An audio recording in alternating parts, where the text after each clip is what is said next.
Good afternoon and welcome to the Early Edge in 5, powered by SportsLine. I'm Grace Remington and we got a jam-packed show for you guys today. So please like this video, subscribe to the SportsLine YouTube channel, and jump in the chat. You know we love to see you guys in there. And I have a question for you before we begin.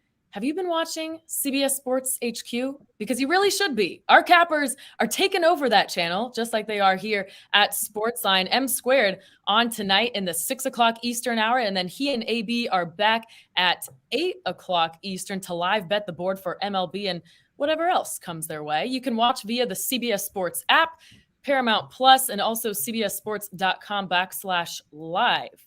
Now let's welcome in our guests for today on this very fine Monday. We got frickin' Frack. It wouldn't be a good Monday without them. We got Mike Barner and, of course, our guy, Alan Bell, for some college baseball. Specty, as always, you're leading us off, and you're keeping it pretty simple for us with a money line bet. Who do you like? Yeah, I like the Texas Rangers tonight. The money line is at -125. Andrew Heaney is pitching, and in the 29.2 innings that he's pitched on the road, he's posted a 2.43 ERA. And the White Sox in the month of June are 29th in the league in hitting with a .207 batting average.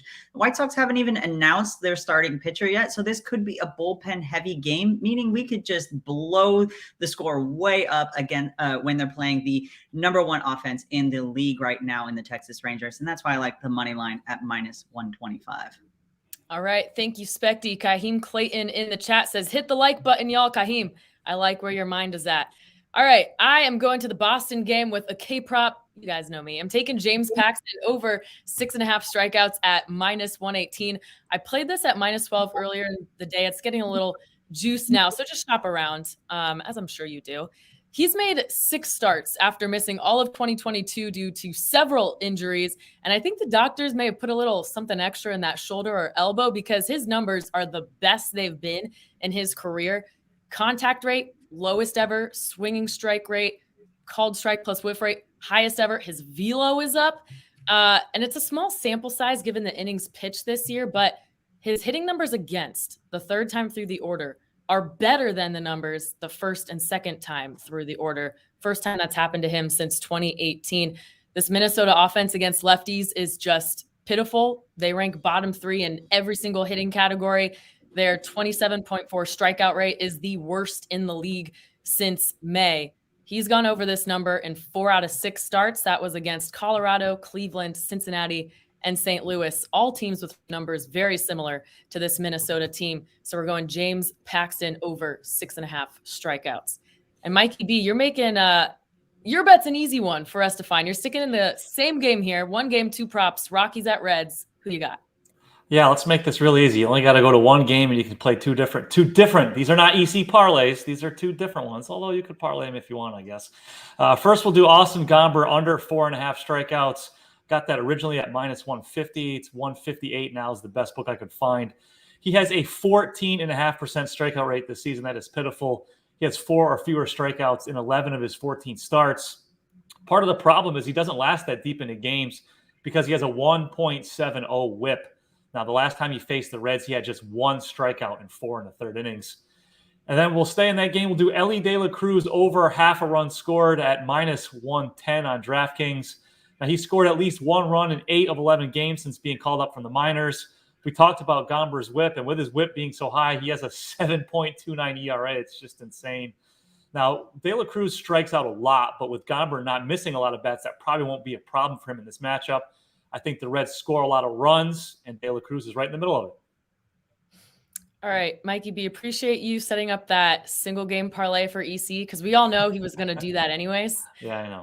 Now absolutely 100% Mikey B and Grace. Single game SGP. Let's hit it. Put it on his tombstone. All right, AB, let's not forget, we got some men's College World Series today, and you got us covered. You've had us covered the entire season long. First of all, though, you had some bets on Tennessee. That 5th inning, huge for them a couple minutes ago.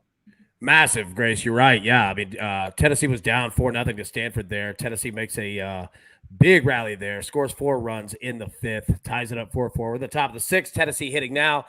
For anybody that's on SportsLine, we are on Tennessee money line as well as the over 9.5. If Tennessee gets a fifth run here, you are guaranteed at least either the over or the money line there, right? Just based on the correlated plays. And I'll tell you what, it's funny that we say that. I'm going to leave myself on screen because EC, you know how we do. We are going to do the same type of correlation play in the night game. So we have LSU, Wake Forest, which could be the most electric game in the entire College World Series tonight. I'm fired up to see it. Our first play is going to be LSU on the run line, plus 1.5, minus 140. Again, look, LSU's playing unbelievable baseball through the last 3 weeks. They've been consistent over and over and over, even with Paul Skeens not on the mound.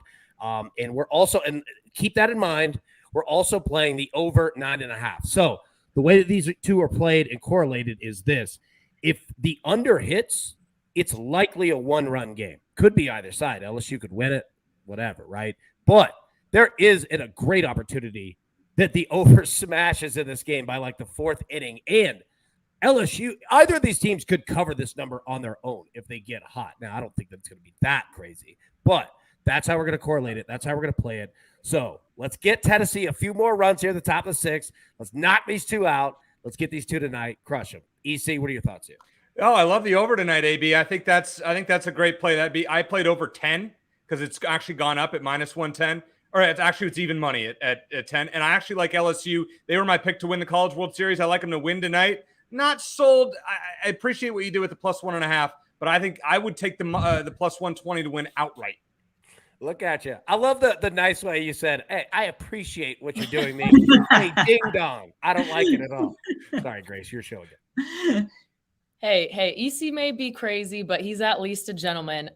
Jeff asks, we need an update on the jello shots. I had to pull it up. Remember who we said last week who would dominate this, which fan base? LSU has purchased 12,800 jello shots. The next closest team is Wake Forest in the 5,000s. Just nuts. Yeah. It's nuts. And let me tell you how genius that this guy that runs this bar, this restaurant, right? So he sets up a Venmo account to where if you're part of a fan base, but you're not there, you could Venmo money and buy it like on behalf of you. This like there $5 a shot. Like Ole Miss has the record last year for 18,777. That's $84,000 worth of jello shots just on them alone. It's brilliant. I don't think enough people know about that Venmo account then, because considering how wild SEC fan bases are, you would think that like Florida, they're at 1,600. Tennessee's at 1,500. I know these people could do better. Well, and here's also the thing too. I'm pretty sure that it's a federal offense because I don't think that you could purchase alcohol across state lines, like legitimately. Wow. So Yes. I keep seeing it come in and out, and it's like, yeah, man, I'd be careful on that one. All right, well, let's avoid the federal offenses on the show, or we'll just let EC do those off cam. EC making picks from prison would be. EC, you got a couple big league props for us. Where are we going tonight? Well, first of all, Grace, it's 102 degrees out here in Arizona, but I got the blanket on here just for Specty and Barner. I was hoping that somebody would be giving out Suns plus 650 to win the title after getting Bradley Beal. I'm kind of disappointed, guys. They don't even have a full team. Hey, who needs a full team when you got 3 players? 3 players should win a title, right?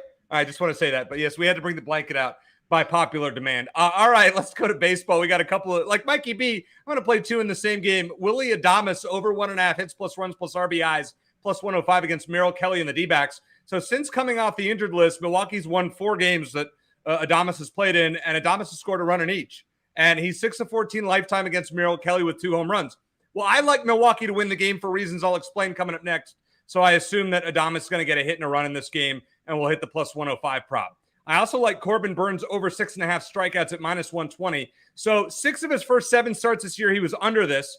And then his last 7 starts, he was over this 6 times, and he's been over it in 4 straight. The only start among his first 7 that he was over 6.5 strikeouts was 8 against the Diamondbacks in April when he threw 8 shutout innings. I think he gets to at least 7, if not higher tonight at home against the D-backs and covers this for us. And then, it's a Monday. Well, why not have a parlay, right? This one's a little chalky, but let's roll with Jordan Lyles and Pablo Lopez not to record a win at minus 115 on DraftKings. So Jordan Lyles, happy Jordan Lyles Day to those who celebrate. His over 2.5 earned runs is too expensive at minus 160. Sorry, I just can't play that kind of chalk. But he's 0-11 with a 9.10 ERA on the road. Do you really think he's going to break the schneid tonight in Detroit, who scored 5+ runs in 7 of their last 8 games? I'm going to say no. So that's our first leg. So Grace is on James Paxton, who I love tonight. I think that's a great bet. Pablo Lopez has only 6 decisions in his 14 starts, and he's given up 4 more runs in 4 of his last 6 at home. Home ERA is 3 points higher than on the road. It's almost 6. Boston's won 4 straight. James Paxton, as Grace said, he's been great lately. He's only given up more than 2 runs in 1 of his 6 starts. I think he pitches well tonight. No win for Pablo Lopez. Absolutely no win for Jordan Lyles. And I hope we can get back on track tonight. Go Suns. All right. The picks are one thing, but these comments are another. There was a lot of Suns support, but as usual, we find a way to humble EC. Jeff says $84,000 worth of jello shots, or as EC calls it, a first date. Oh, it's not that expensive. I'm too cheap for that. Are you kidding? Okay, where's this other one about my? Oh, here it is. Bell is beer. If I got married, I'd let Mike Barner read my vows. He gives picks like he's reading a novel. Wow. Mikey, have you ever officiated a wedding?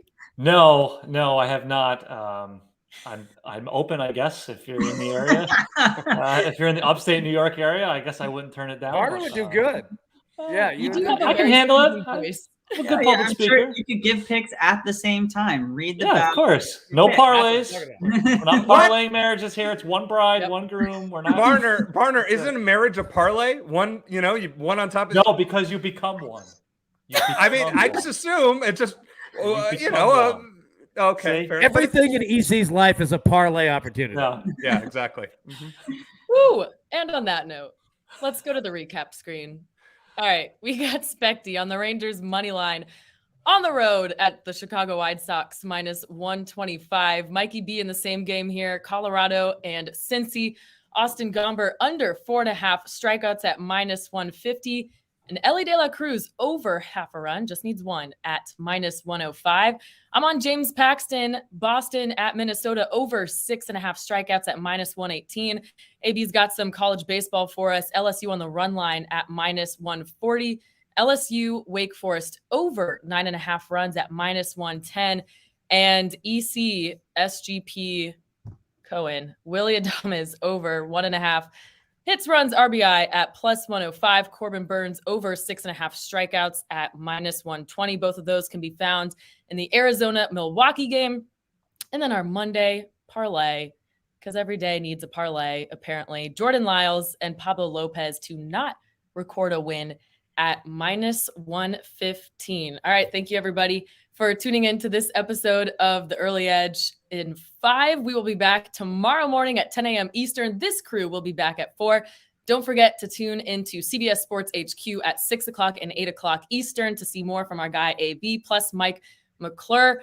I will leave you guys with this note from Big Cheesy. Isn't marriage a parlay? I'm not going to read the rest, actually. We'll see you at the pay window. Thanks and have a good night.